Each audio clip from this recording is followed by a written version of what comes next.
il risveglio doc, ragazzi. Sotto questa bella pineta, sotto questi bellissimi alberi. Un bel fresco, si è dormito d'incanto. Ora ci spostiamo di una trentina di chilometri per andare a fare l'escursione che vi dicevamo. Andiamo a chiedere come hanno dormito. Com'è stata la notte? Uno spettacolo. Al fresco? Fresco, silenzio. Non si muoveva una foglia. Spettacolo. Ottimo. Siamo riusciti a non farci riconoscere perché dormivamo. Che Bene. di giorno già mette male. Buono, ora facciamo questi 30 km e andiamo a fare l'escursione.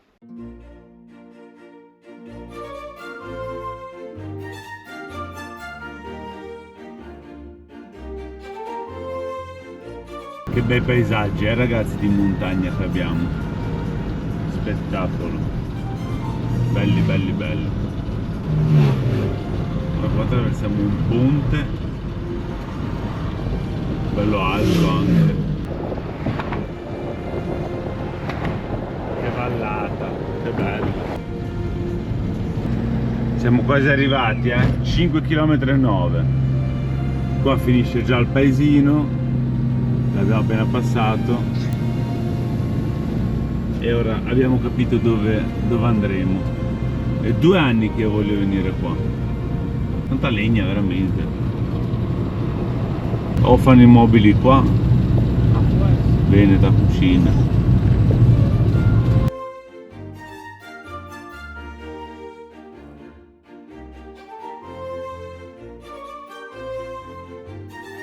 Entrati nella provincia di Pordenone. Pordenone.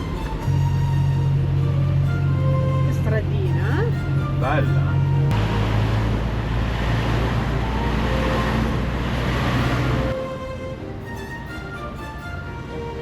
Siamo arrivati, ragazzi, la diga del Vajont, dove purtroppo era successa la tragedia che era già comunque annunciata, già si sapeva. Chi ha visto il film lo sa, chi conosce la storia lo sa. Io non sono archeologo, però a quanto pare queste insenature che si vedono è dove ha sbottato, che è crollata qua e di là si è rivolta l'onda anomala, chiamiamola così. Ma adesso ci prepariamo perché c'è la guida che ci aspetta. Abbiamo preso, c'è un'escursione con la guida che si può fare, che ti spiega il tutto e sicuramente capiamo meglio e di più.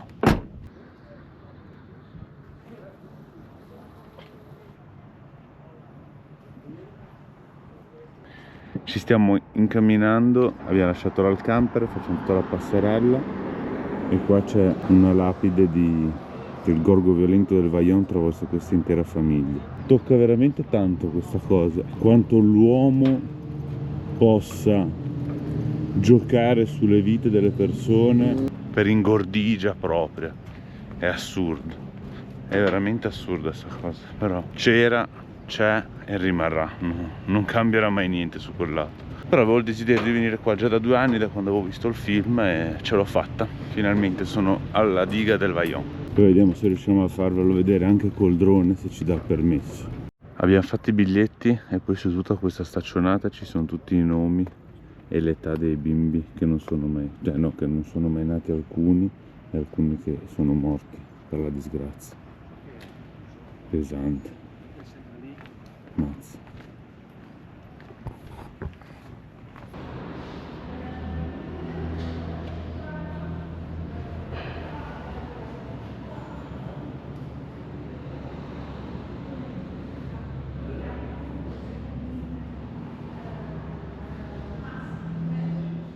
È iniziata la prima parte della spiegazione, non vi ho fatto vedere niente per 2 motivi.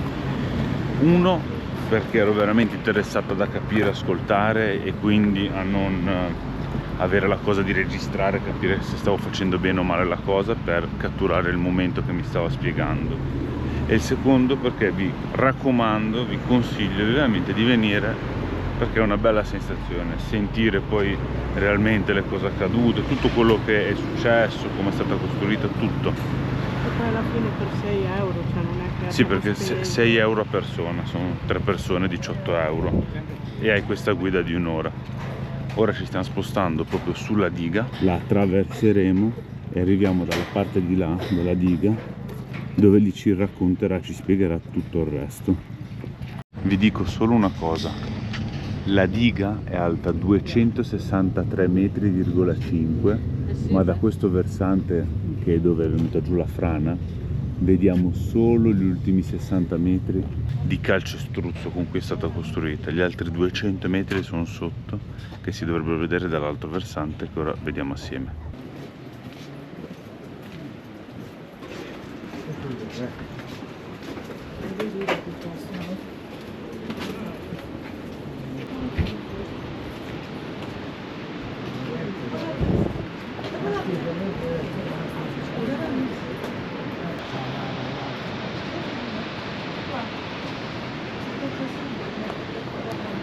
È impressionante, ragazzi, da quanto è alto, mamma mia.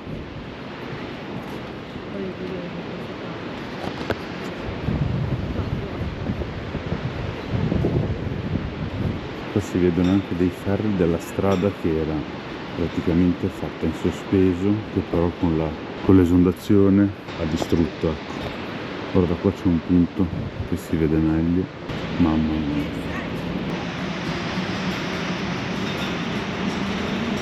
E di qua vedete tutta la terra che era crollata. Siamo arrivati alla fine della passerella, ora ve la faccio vedere un attimo di là, si vede tutta la parte di qua, mamma mia, un colosso gigante. Qui è dove c'era, diciamo, il punto di controllo, mi sa, dove governavano tutto.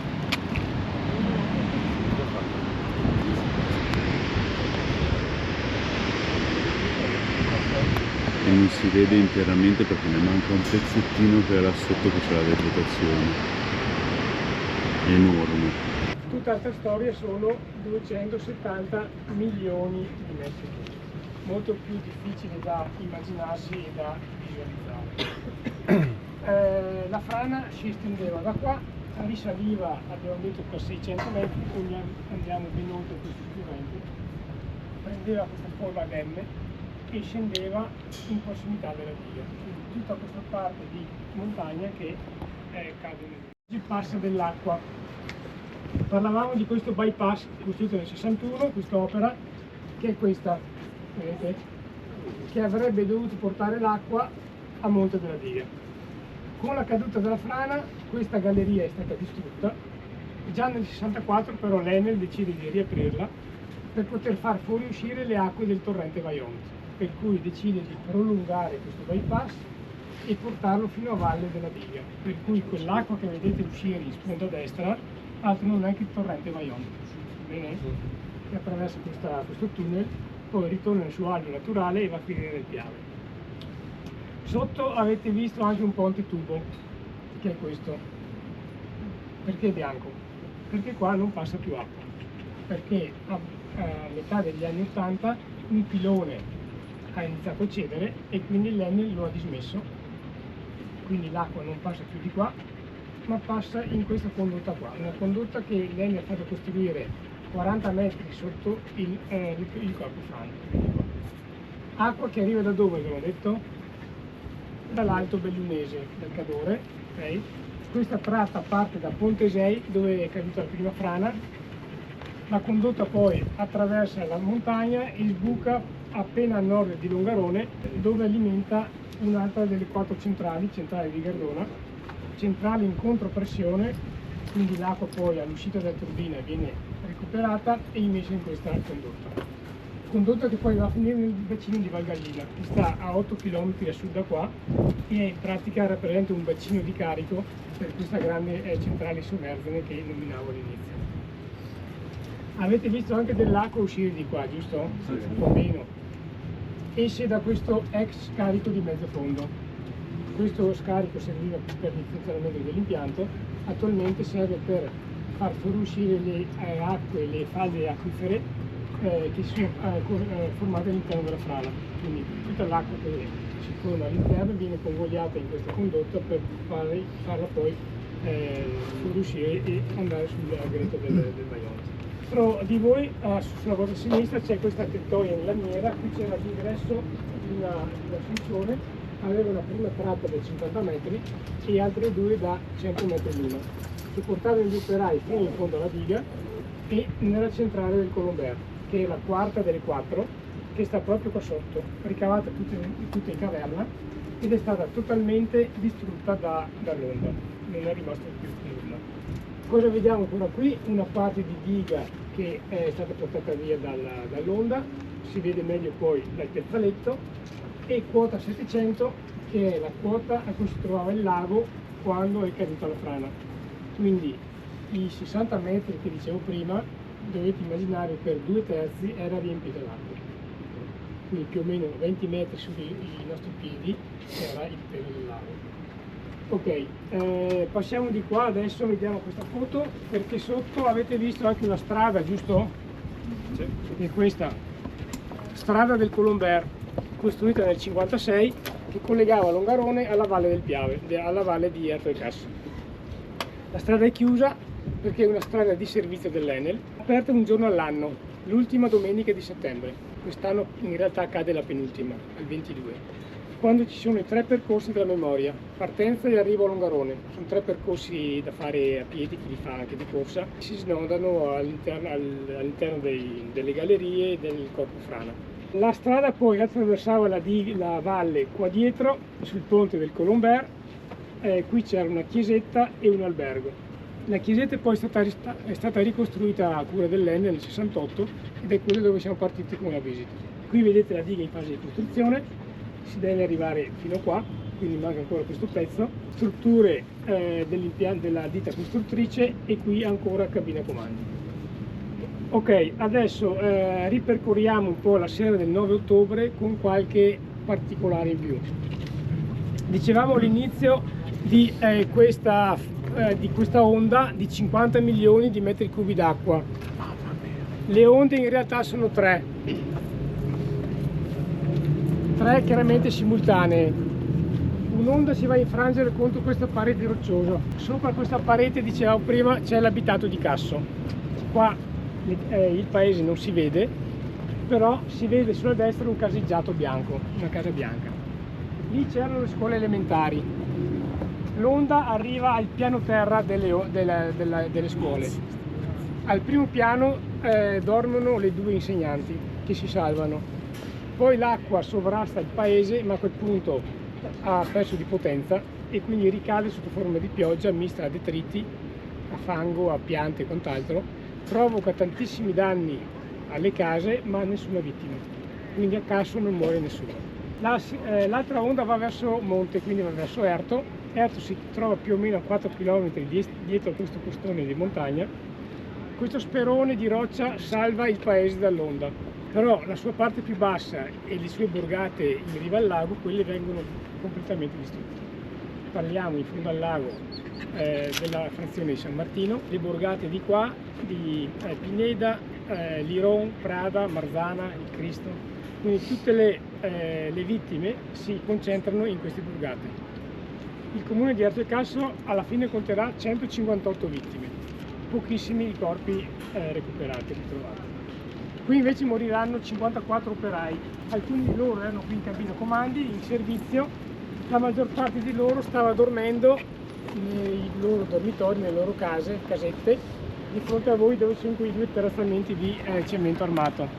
Lì c'era l'impianto di betonaggio e a seguire tutto il villaggio degli operai che si estendeva fino al livello della chiesetta, lungo questa pineta. La terza onda prende la direzione della diga, sono 25 milioni di metri cubi d'acqua. La diga l'avete vista, questa forma arcuata, quindi fa un po' da trampolino, l'onda impatta contro la diga e la sovrasta di oltre 170 metri, quindi arriva tra la prima e la seconda parete rocciosa. A quel livello lì, alla velocità di 90 km all'ora, si infila in questa gola e va verso Longarone, che vedete in fondo alla valle. Tra Longarone e il Greto del Piave vedete questo prato grande, lì c'era un paese, una frazione del comune di Castellavazzo, si chiamava Vaillant, c'erano delle case ma anche delle attività produttive, c'era una cartiera e c'erano degli operai che lavoravano turno per la notte. L'onda arriva, cade su questo paese, la mattina dopo verrà trovato un lago profondo 50 metri con un diametro di 80. La forza dell'acqua avrà scavato 250.000 metri cubi di ghiaia, di materiale, che andranno insieme all'acqua a colpire direttamente l'Ongarone, distruggendolo quasi del tutto. Poi una parte dell'onda risale il Piave per 3 km e va a colpire Codissago, che è un altro paese della frazione di Castellavazzo. Questo comune alla fine conterà 111 vittime. Dopo qualche minuto l'onda di reflusso ritorna indietro e dilava tutto quello che era rimasto in superficie, quindi completando la distruzione delle frazioni di Rivalta, di Pirago, di Villanova e di Fai Bassa. L'Ungarone alla fine conterà 1458 vittime. Per molti anni poi si troveranno dei resti, dei reperti lungo l'asse del Piave, singolare il ritrovamento della statua della Madonna, della chiesa, che verrà ritrovata a Fossalte di Piave, che è un comune in provincia di Venezia, dopo aver percorso lungo il Piave qualcosa come 140 km. Ok, quello che rimane della cabina comandi sono queste poche piastrelle di biblioteca. Qui c'era il pianerottolo che portava al piano superiore, cabina comandi che vedete qua, con i 2 banconi con gli strumenti per il controllo della diga. In secondo piano villaggio degli operai, uffici sade e appena in qua dicevamo il cantiere. Ok, io a questo punto ho finito la visita in questa parte qua. Da qua si vede questa parte di diga che è stata portata via, vedete, mentre lo scalino del fondo è ancora integro. Qua vi ho fatto ascoltare un pochettino la spiegazione della seconda parte, però la prima dovete venire voi ad ascoltarla con le vostre orecchie. Avete sentito bene come è stato il tutto? Direi abbastanza pesante la situazione, ha distrutto tutto. Ora torniamo indietro nella passerella e di là finisce di spiegarci le ultime cose. Bello, mi è piaciuto, ha finito di spiegarci il tutto. Le ultime cose che ci ha spiegato Qua sotto sono stati praticamente i danni che ci sono stati, è stata una cosa processuale, ci sono stati udienze, processi. Praticamente chi ha pagato poco e niente, anche a livello di risarcimento danni. Ci hanno tra virgolette guadagnati i comuni, nel senso che hanno avuto un po' di risarcimento, ma a livello parentale poco e niente. Parliamo allora delle 600.000 lire addirittura per fratelli, sarebbero 300 euro, quindi lasciamo stare. Quello che vi dicevo prima all'inizio qua della casetta, 487 vittime erano bambini con meno di 15 anni e lì ci sono tutti i nomi nelle bandierine fino laggiù in fondo. Vabbè, però da allora che è successa questa tragedia del 63 sono passati ormai 60 anni, si continuano a ripetere questi eventi, si sono ripetuti più volte. Siamo entrati alla base, ci siamo fatti il caffettino, abbiamo bevuto un po' d'acqua fresca perché l'ultimo pezzo qua a piedi era un po' calda. Vi ho fatto vedere, ora ci mangiamo qui un panino con la porchetta che ispira fiducia, così lasciamo anche... Abbiamo già lasciato 3 euro al parcheggio, aggiungiamo 1 euro per la sosta in più. Pensavo dicevi lasciamo Jessica in ferie, tranquilla che non cucina. La vita è una, ragazzi, però Carpe diem, bisogna con il godercela latte, e via. questa vita. Panozzo preso, ora ce lo mangiamo. Buon appetito. Allora, panozzo mangiato, salatina era meglio. Nel senso, il panino era anche buono. Un po' asciutto, un po' vuoto, c'era solo pane e carne. Il pane e 3 fette di... Sì, pane e porchetta e basta. 18 euro. Cristian l'ha lasciato che non gli andava manco giù, cioè non c'è maionese, non c'è niente, dai. Cioè non c'è neanche chiesto se volevano qualcosa, però boh, ma mi sa che non lo fanno proprio così. Vabbè. Quindi se vi venite a cosa del Vajont, Mangiate in camper. mangiate in camper, non O se andate. siete in macchina andate più in giù e cercate un locale qualcos'altro. Ora ci beviamo una cosa che queste ce l'avevamo in camper, meno male, se no erano altri 9 euro. Salutiamo la diga del Vajont, scendiamo comunque a valle perché voglio andare a fare un giro che c'è il cimitero e hanno detto che è molto particolare da vedere, voglio andarlo a vedere, quindi scendiamo in giù. Stiamo rifacendo tutta la strada che abbiamo fatto prima nelle gallerie. Siamo arrivati nel parcheggio dove c'è il cimitero delle vittime del Vajont. Ora andiamo a visitarlo, faremo una preghiera per loro. Qui c'è una scultura. Mazza, qui un resto di qualcosa che avevano trovato, qualche macchina. E sì, qua c'è tutta la roba che hanno ritrovato posate dentro i bauli, non so se li vedete. La campana, tutti gli orologi che hanno ritrovato fermi in quell'orario nella tragedia, monete, orologi, tutto quello che hanno ritrovato. E purtroppo tante persone che invece non sono state ritrovate.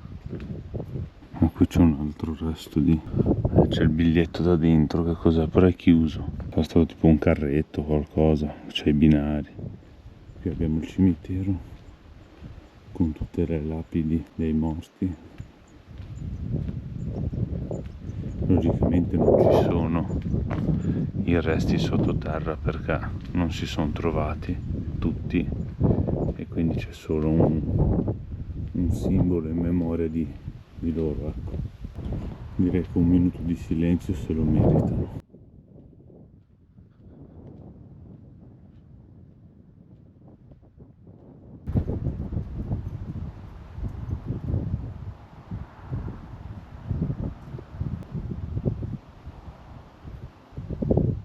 Un mese. Mesi 6. Dove si vedono certe date, ragazzi. Mesi 1. Questa bimba, un mese. Hanno tolto la vita a una bambina di un mese, più tutte queste vittime che si vedono, che sono tantissime. Quello che ha pagato più caro, se non ricordo male, che ha detto prima la guida, 3 anni di pena. Su una cosa che si poteva benissimo risparmiare al 110%. Siamo dei burattini che ci muovono e ci fanno quello che vogliono. Quindi, nonostante passati ora anni da questa tragedia, ne sono successe diverse dopo,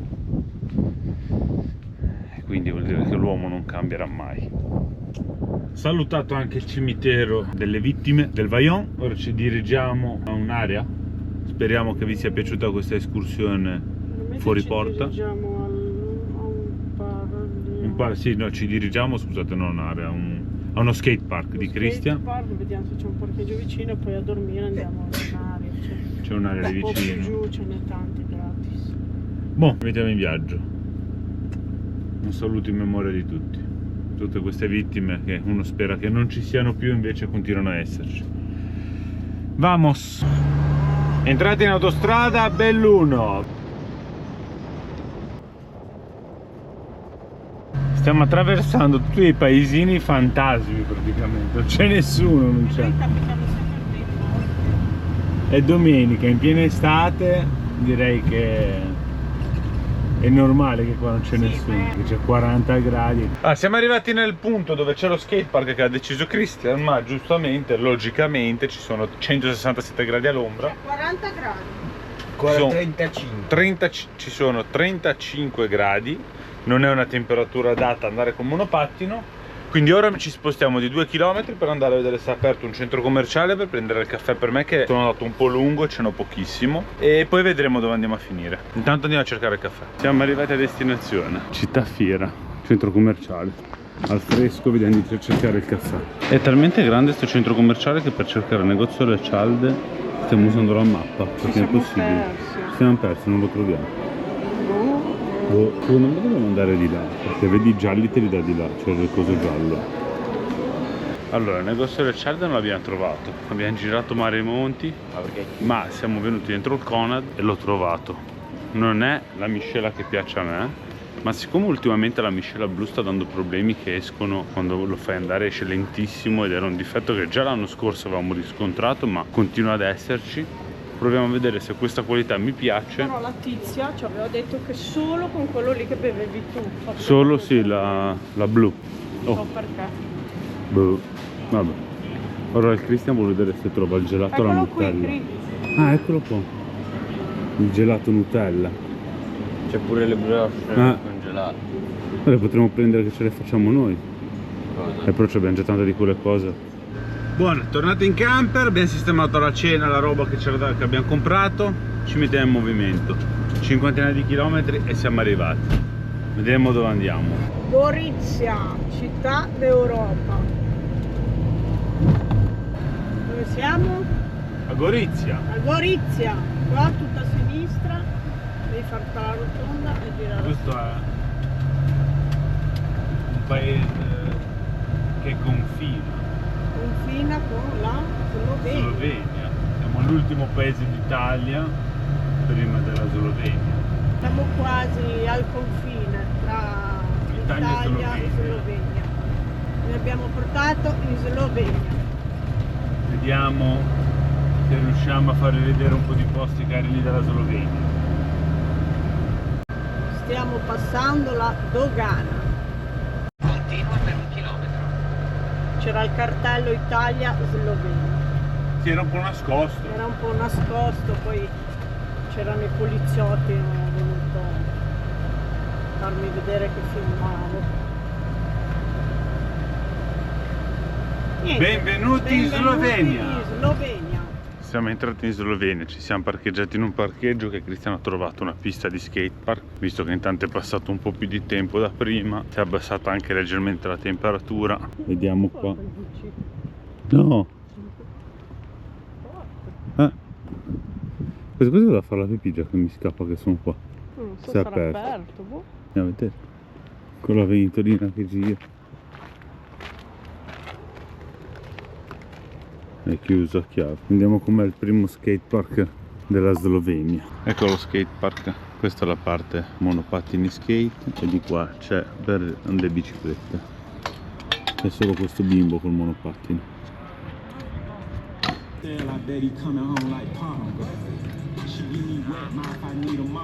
Vediamo qualche numero di Christian.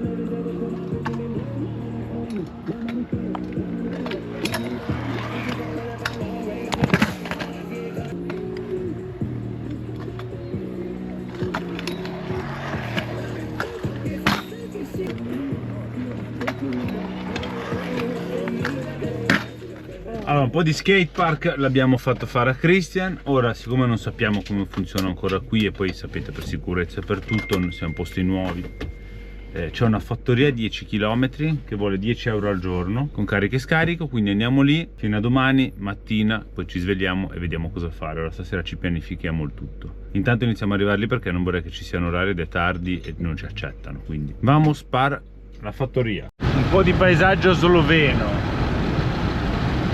immersi nel verde. Ci siamo sistemati qui nell'area, adesso è già sceso il buio, quindi l'area, la fattoria che dà l'accesso a Sì, che tipo poi area. è, diciamo che è Non è una fattoria ma una vinoteca, sì, se si dice dove così, fanno comunque dove il fanno il vino. Ci hanno chiesto se volevamo che fanno degustazioni, però ho detto "Ah, siamo astemi".